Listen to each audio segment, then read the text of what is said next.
Eric Weinstein, how are you? Great to be here. Thanks for having me. Congratulations on moving to Israel.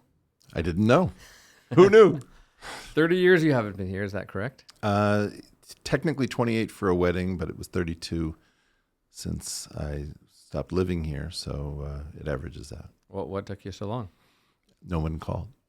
That's what I said. It's really true. I was always expecting that I was going to have 1 foot here and 1 foot there, and it just didn't happen. I am curious about your view about Israel's communications. You've been very critical of how Israel communicates to the world. I think a lot of that criticism is extremely warranted and justified.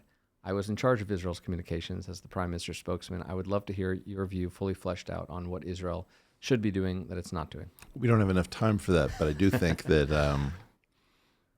the key issue is that Israel certainly gave the impression that it over-prioritized kinetic warfare and not understanding the full context of hybrid warfare. And instead of telling people exactly what was going to happen before it happened and why it was about to happen, it simply went in. As a result of that, it walked into a pre-existing mimetic complex, probably funded by Qatar, in which Israel would be robbed of legitimacy by her enemies, who correctly understood that anti-Jewish resentment was so high that arguments would not need to make sense.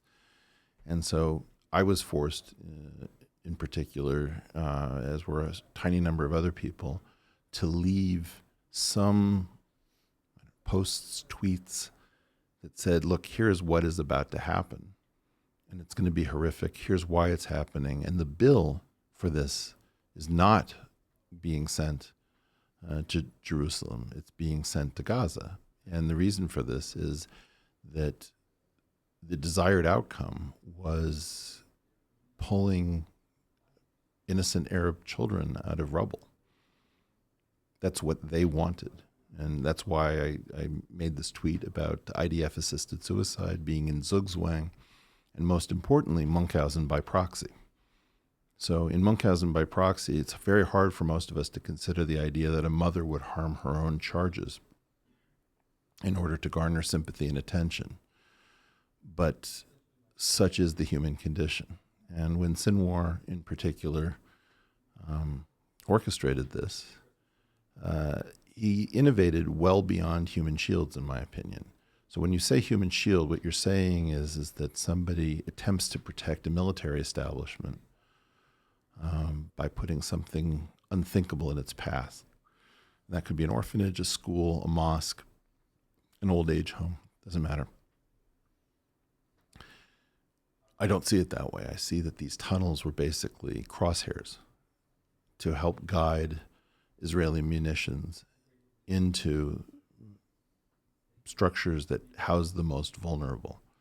And as a result, when Israel boasted that it was a global production company capable of pulling off the pager and walkie-talkie attacks, it said, we are the authors, the screenwriters, we are the principal actors, this is a theater production. Interesting, because it feels to me that Sinwar from the grave is still the director of a horrific snuff film being credited to Israel. So on the most practical level, if you got that call that I got a few years ago saying you're now in charge of Israel's communications, what would you want to see be done? 1, 2, and 3. What should Israel be doing today that it's not doing? First thing is we got to outplay it. That's what I'd be saying. And it's very difficult and very painful for a society that prides itself on being the most intelligent, the most creative, the most strategic, to be beaten. And if you do not take your lumps, you are going to do irreparable harm not only to Israel at home, but to the diaspora. Now, there's historically a tension between the diaspora and Israel, which everyone is aware of, I would like to think, in which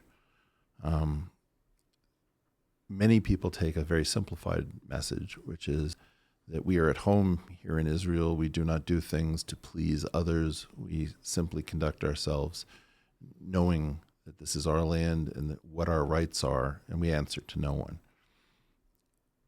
Good luck with that going forward in time. It's too simplistic. It's not that I don't understand that it has a giant component of truth, but it is also the case that Israel has effectively failed to help her friends who believe that Israel is best served by a version of the truth.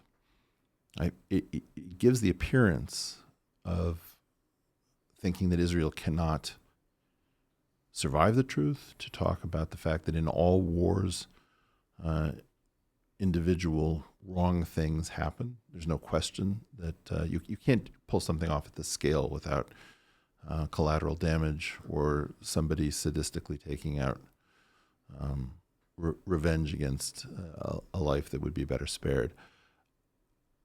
I think that it's also the case that Israel would have to say, look, the rest of you have been at a very long peace for a very long time. You don't send video home from Afghanistan or Iraq when you send your boys over there. And quite honestly, we're in an existential crisis. It's also the case that Israel did not push back on ideas that serve to solve the American consciousness. Like what? The two-state solution. You cannot have a two-state solution when you have neighbors who openly call for your eradication as an unconditional element of negotiation. And by engaging in various practices, one of which is called constructive ambiguity, the concept of Palestinian as a people was advanced as an inducement to have a cold peace modeled on the Israel-Egypt agreement, which is a cold and bitter peace, but peace nonetheless. You cannot have such an agreement with people who are implacable. You did not address the fact that the concept of ethnic cleansing is entirely new in origin. It's not an ancient concept. Absolutely, the Sudeten Germans were removed from what would be called the Sudetenland because it was used as pretext for invasion of the Nazi regime. So, you haven't done the preparatory work for the conflict that you're in, and you haven't taken account of just how soft the outside world is, nor have you taken into account how soft Israel became, acting as if it was Europe in an infinite squabble all the way up to October 6th. So you've mentioned acknowledging that we were outplayed, not sending photographs home of what's happening in the battlefield, reframing the Palestinian issue and the issue of two states. So let's just talk about the Palestinian, for example. This is now being called Israel-Palestine, which presupposes that there is a two-state solution. I can assure you that Turkey would not allow people to be called Kurdistanis rather than Kurds. In fact, they used to call them Mountain Turks, which I found offensive. I'm curious. But wait 1 second. When you say Kurdistani for Kurds, or when you say Khalistani for Sikhs, you're effectively saying that there is an implied land that must be ceded. You cannot live with people who cannot live with you. There are plenty of Arabs, I think, who could live side by side in a cold and bitter peace with Israel, but not all of them. And if you do not address the fact that the Arab states around you, Iran, the U.S., are partial co-conspirators in this absolute disaster and this humanitarian calamity that has befallen the Strip, you cannot effectively get yourself out of this situation. When people say that Gaza is an open-air prison, why should it fall to Douglas Murray to point out that Gaza shares a border with Egypt? If no one knows that the United Arab Republic ever existed and that Gaza was a part of it, and that the failure of Pan-Arabism is what created the concept of the Palestinian people, which can be proven to occur in 1964 through Google Ngrams because it triggers ambiguous language in the founding charter of the UN for self-determination. You are more or less linguistically doing the work of people who will murder, rape, and kill your people. And I cannot understand why you would be participating in such a thing. Yeah, I understand the criticism, agree with much of it.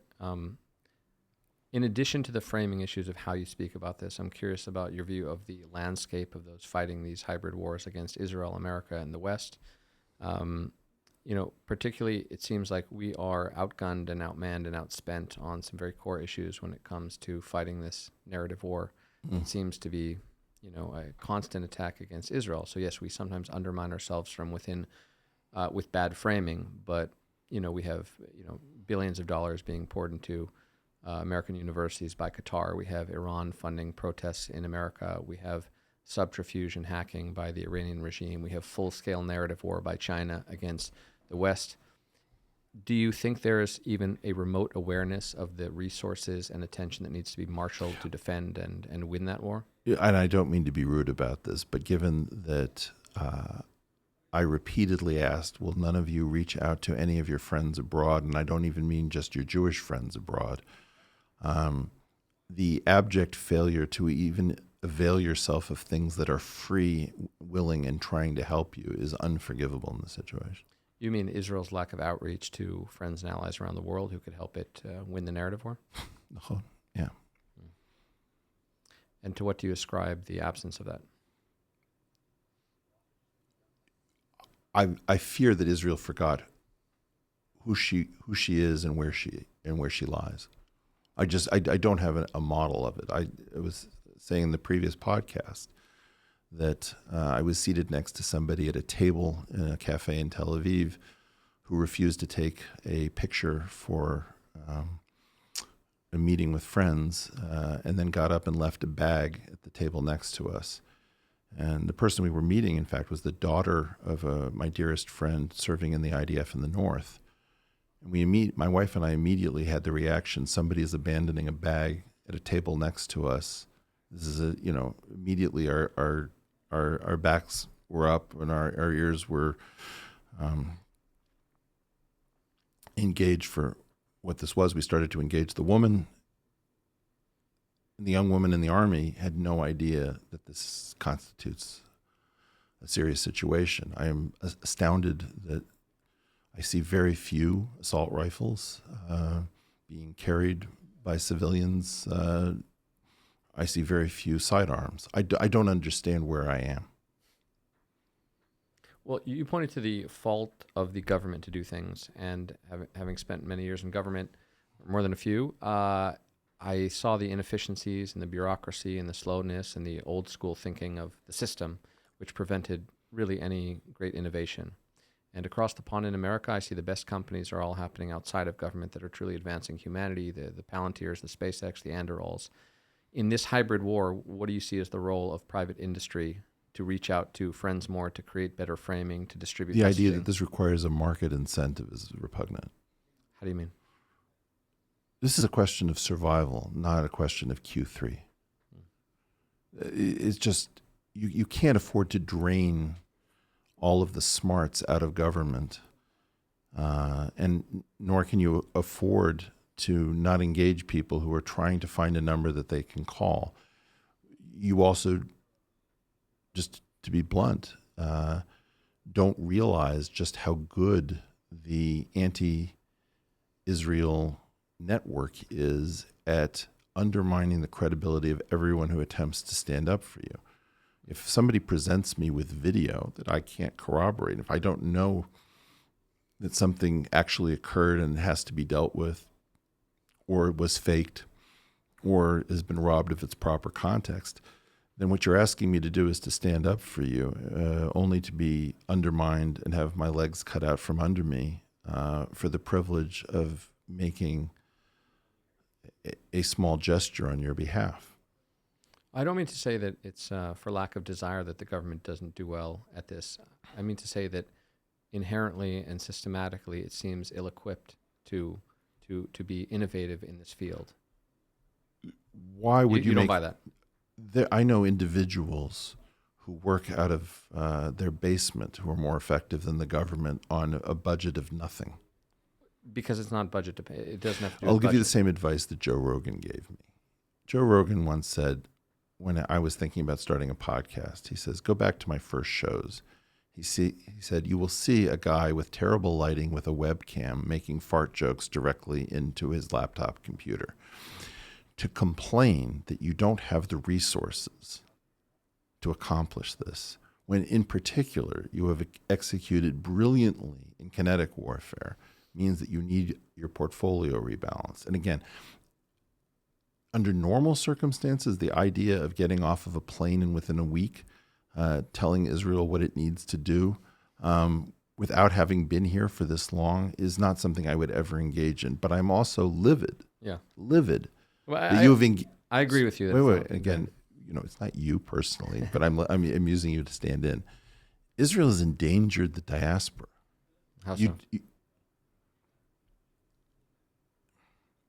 You have allowed us not to know enough about what it is that you're doing so that we can make intelligent decisions as to how to support you when we choose to put ourselves at risk. Well, give me a concrete example of that. Let's imagine that I wish to say something in support of Israel, and then it turns out that that thing is wrong. I can't get a government line so I can say, look, I'm thinking about doing the following thing.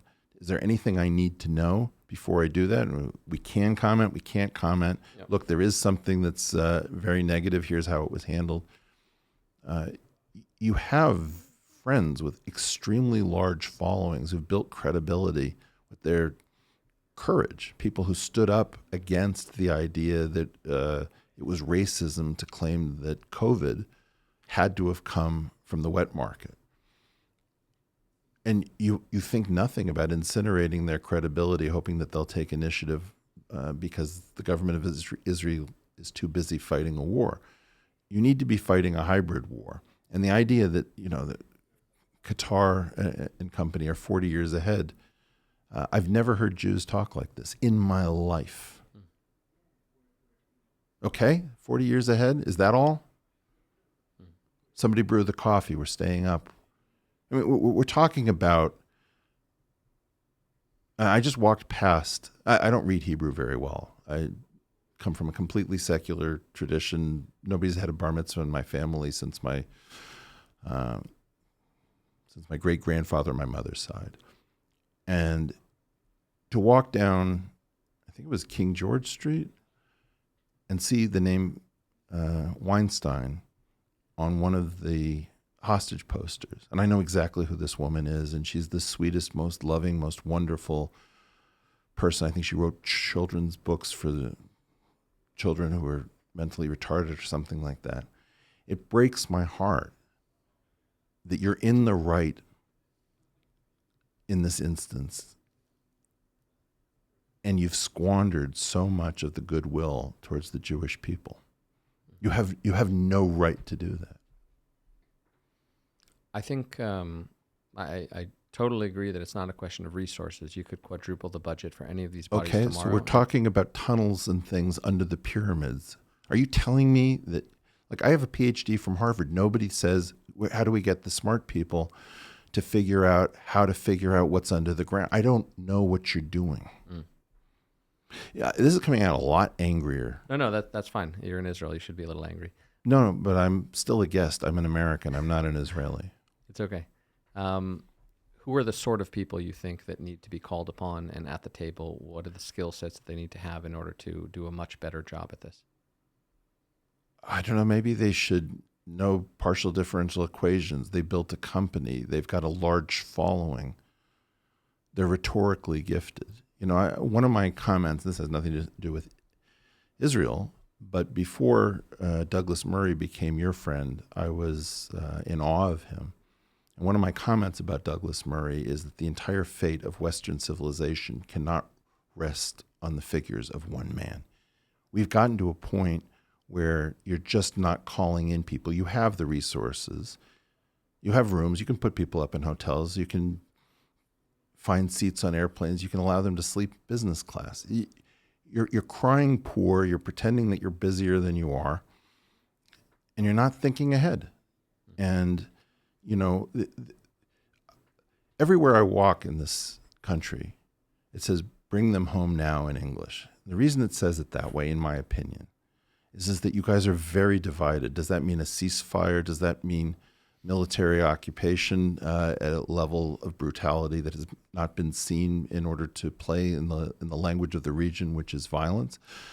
I don't know. Everybody agrees that the hostages need to be brought home. But I know that the people that I respect and I find to be the most creative in general, when I ask them, what did you do when Israel called? They say, what do you mean? And by the way, not everything can be about Bibi Netanyahu, just the way not everything can be about Donald Trump. You know, you have a situation here in which you have a very singular human being, love him or hate him. But this country does not rise and fall with this one man. And you've got to get out of this trap where everything is about Bibi up or down. It's not a healthy situation. You can't afford it. Yeah. I think we would be in agreement in a lot of the criticisms and inefficiencies and what should be done. But I still haven't gotten a good enough answer about what, in addition to Israel, the other societies that are facing similar onslaughts from ruthless dictators like America, that is being undermined left, right, and center. By China, by Russia, by Qatar, by Iran. So I think we had an election that brought us an authoritarian who was supposed to deal with that. And my concern is that he also does not reach out. You don't have to love Donald Trump to want your country to survive and thrive. I don't need to love Bibi Netanyahu to want to help Israel. But you're looking at who they reach out to. Yes. I'm asking the question, if you were in charge of fighting the narrative war and you could reach out to anyone you want, what would it look like to You're marshal? asking me on a podcast? Yeah. Who teaches discipline and intelligence these days? You don't do this on a podcast. You do this in private. I see. So you think it could be a danger to even reveal the approach of how to win this war? Well, look, if sunlight is the best disinfectant, why didn't we hear about your pager and walkie-talkie program in advance? I'm actually just getting a page right now, so I maybe had some advance warning. But no, of course there are sensitive intelligence issues that... I'm telling you that you do this in private.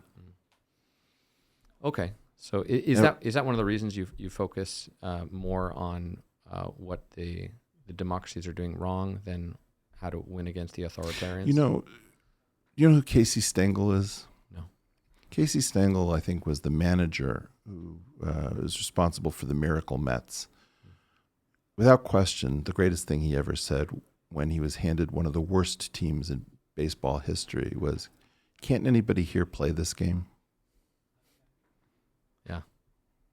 Well, look, I live here, I work here, started a company to win these narrative wars. So there's a lot of really talented people, mostly in the private sector, frankly, who are trying to move the ball forward, who are trying to improve things on a daily basis, who are reaching out to a lot of those folks. I don't think at the government level it's been fully internalized, and I think there are some very deep and serious reasons why that isn't so. We need Doge, we need more efficiency, we need new thought, we need constant innovation, and there's a lot of sort of bureaucratic reasons why I think great ideas don't come to the top.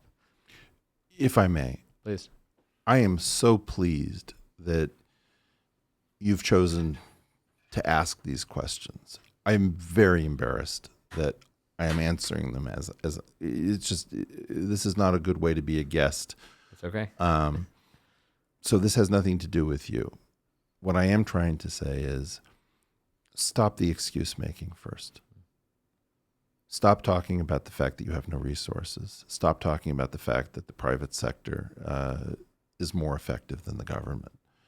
Recognize that, American kids dropped what they were doing to volunteer for your army. You're responsible for them. And again, it's just so unfair that you, the person who chose to ask for this interview, Perfectly fine. is having. No, I appreciate it. I just want the listeners to understand that it's.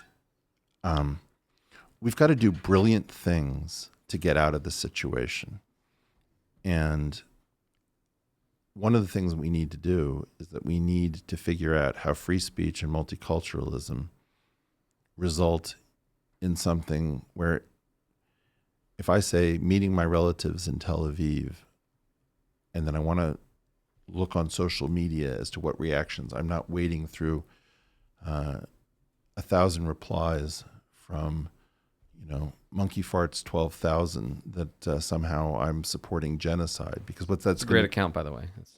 Every time I mention one, somebody creates it, by the way. The point that I'm trying to make is that you can't ask an impressionable 18-year-old to stand up against that kind of onslaught. And suddenly they see a piece of video which looks absolutely horrific, and somebody says, "You support this? Wow." Unfollowed, right? You're going to lose these people who are going to be leaders of business, government, what have you, 20 years from now when they're 40.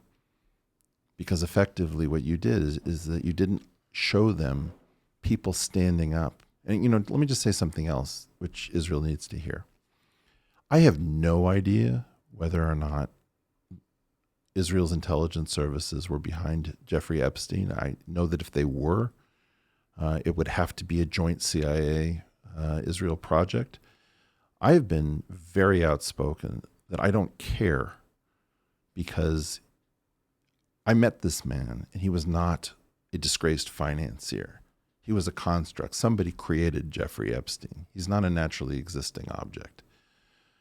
One of the reasons that I have been doggedly saying I want to know who constructed this is that if it is traced to either the United States, Israel, or some other service, that they understand that no matter how great of an idea this is at the level of intelligence gathering or narrative control, you touch one 9-year-old kid sexually, you're dead to me forever. If Israel cannot figure out, or if the United States cannot figure out how to do its business without harming children sexually, then those countries don't deserve to exist. And I say that as somebody who is your staunchest friend. Do you have the same criticism of the kinetic war that you do of the hybrid narrative war in all. Israel? Like the failures of October 7th, the inability to stop thousands of terrorists from storming. The issue is Zugzwang. Israel is responsible for not getting into Zugzwang at the hands of a single brilliant tactician.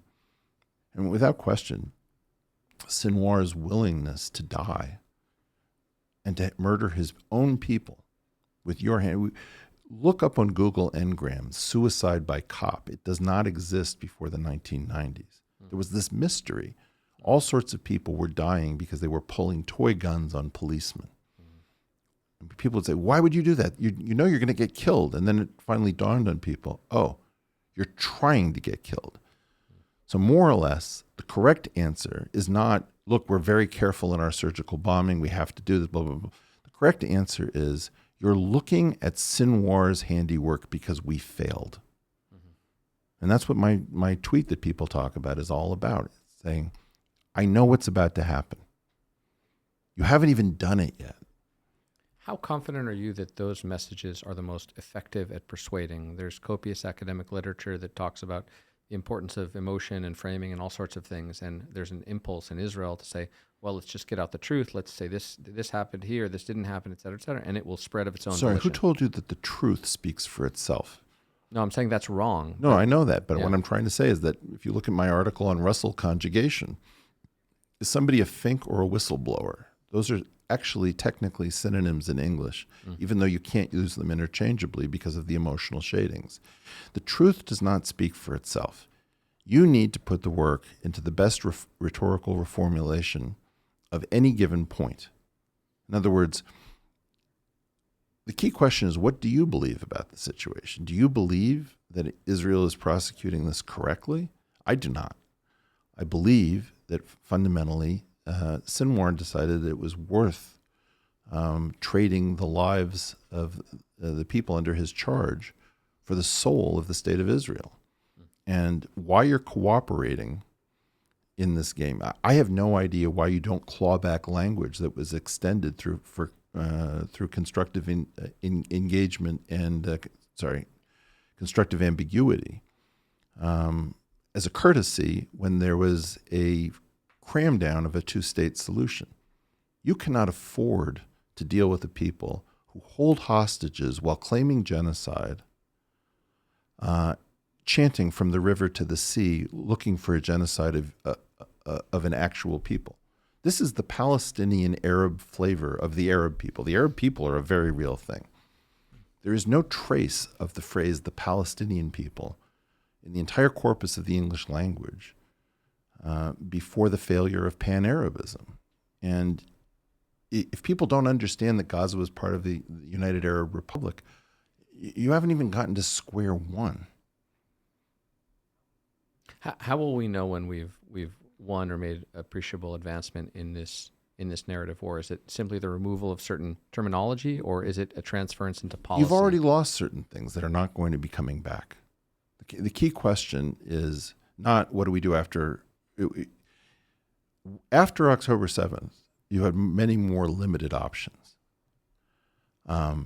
After this point in time, you have even more limited options.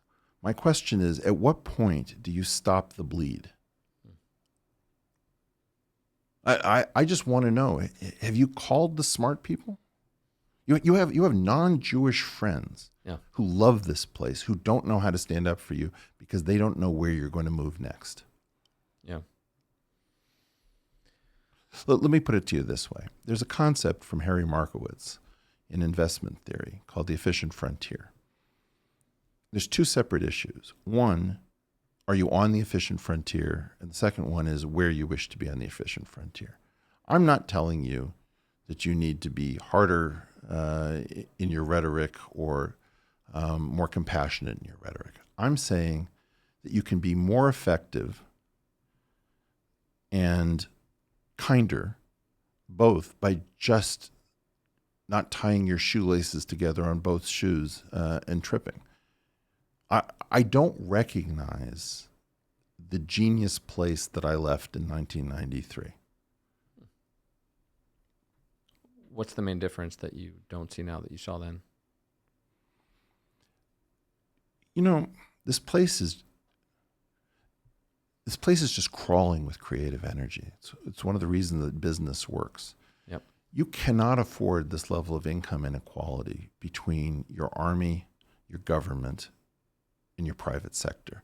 If you drain all the talent out of two sectors to feed the third, may Lord have mercy on your soul.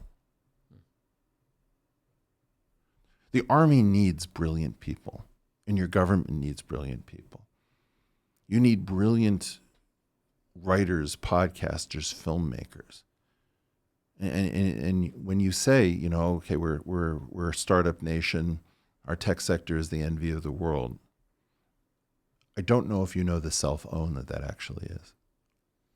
Boy, am I negative. No. But you know, it's just like I've been waiting to be here. You know, one of the great things about coming into a war zone is that you can get great hotel rates because there are no tourists here. Yeah. I've been in shelters a couple of times already.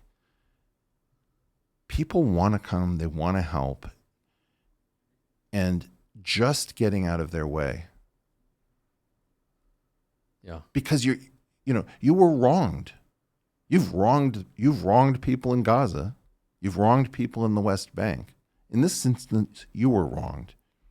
And those children in Gaza, I mean, I'm so sorry that they have a murderous parent. Yeah. But let's call it what it is. Sinwar is hardly the first person to murder his own children. It's been very hard to convey the messaging also internally, I think. Long before October 7th, my clarion call was total victory against Hamas, and it was very hard to convince anyone in the system or even outside in the public that was the right goal, because people had other reasons not to do it. The cost was too high. We had other fights to fight. But after October 7th, it became finally, I would say, understandable to the vast majority that anything short of total victory is unacceptable. So then the question became, how do you marshal the support globally and domestically for that goal? So you used my president to have to make the point that ethnic cleansing is a term that came from the former Yugoslavia, essentially, in the 1980s. And it took hold in people's mind that this was somehow the worst thing in the world to move people who cannot live in peace with their neighbors. You have not, I mean, the Palestinian Arabs were absorbed by Egypt, they were absorbed by Jordan. Jordan kicked them out, and they were found themselves in Lebanon. Lebanon didn't want them, and they ended up in Tunisia. You can't even figure out how to make that story work. Yeah. It's like, is that ethnic cleansing? The expulsion? Well, let me raise an additional topic which is related. My greatest fear is that we're not fighting the right war, that we're fighting perhaps an old school war. And if we are dependent upon old school mechanisms and means to propagate our messaging, but other folks are using different means, the example of TikTok, I think, is a powerful one, where billions of people every day spend all day on TikTok, and that is controlled by the Communist Party of China. Okay, who's been the most effective fighting ByteDance? Don't answer that question. Find those people. Yep.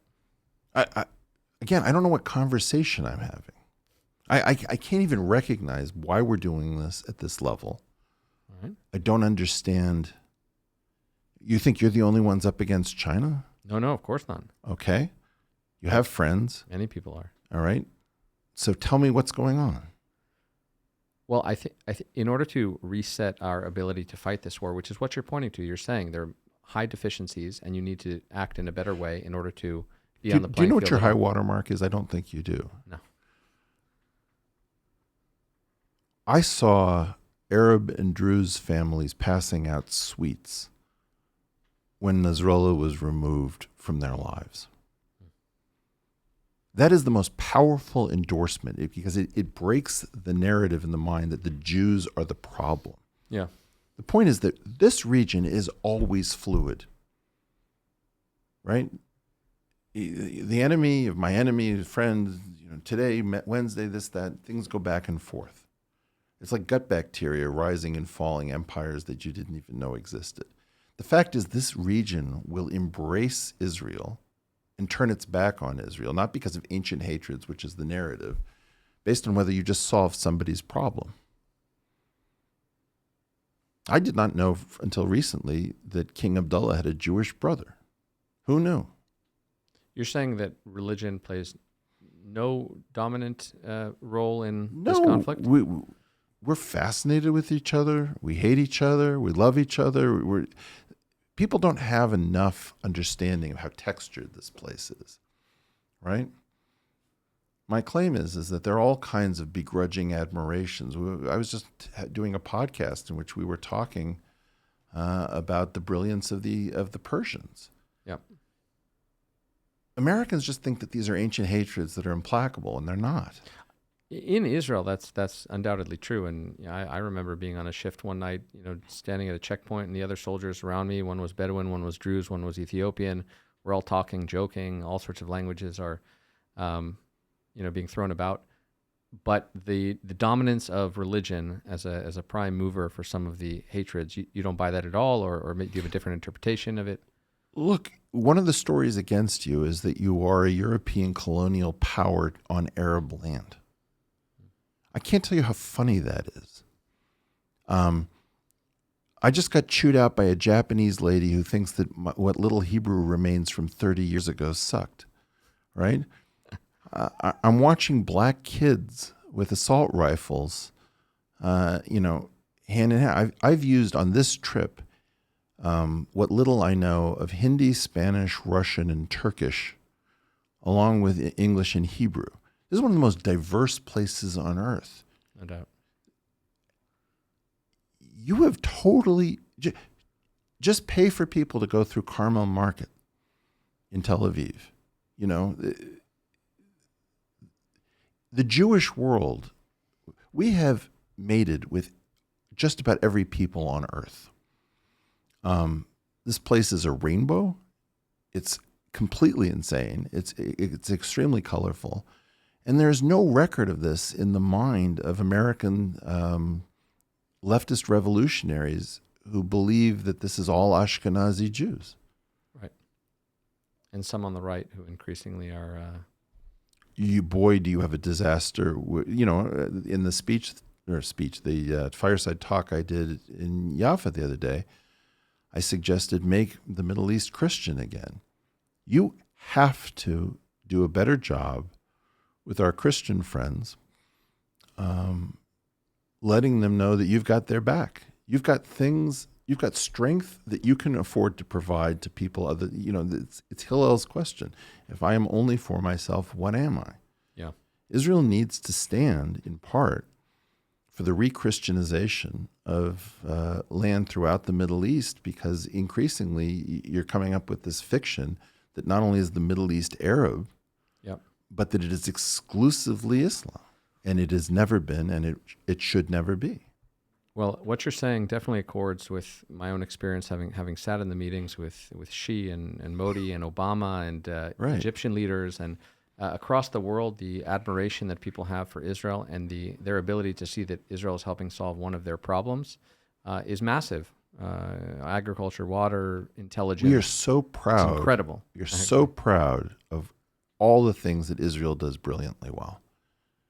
The bitter pill that you're going to have to swallow one way or the other is that you're going to have to pull off a series of miracles. And the good news is you are nothing if not a miracle-based people. So get to work. Good luck. And the key question is, how can we help? Well, I would end it just by saying, come back before 30 years goes by again. You're more than invited. I answered the first We'll call invite you. when somebody said, we'd love to have you in Israel. Yeah, well, I appreciate you coming this time, and hopefully there'll be many others, and we'll definitely reach out and invite you again. Thank you for your hospitality. Thank you.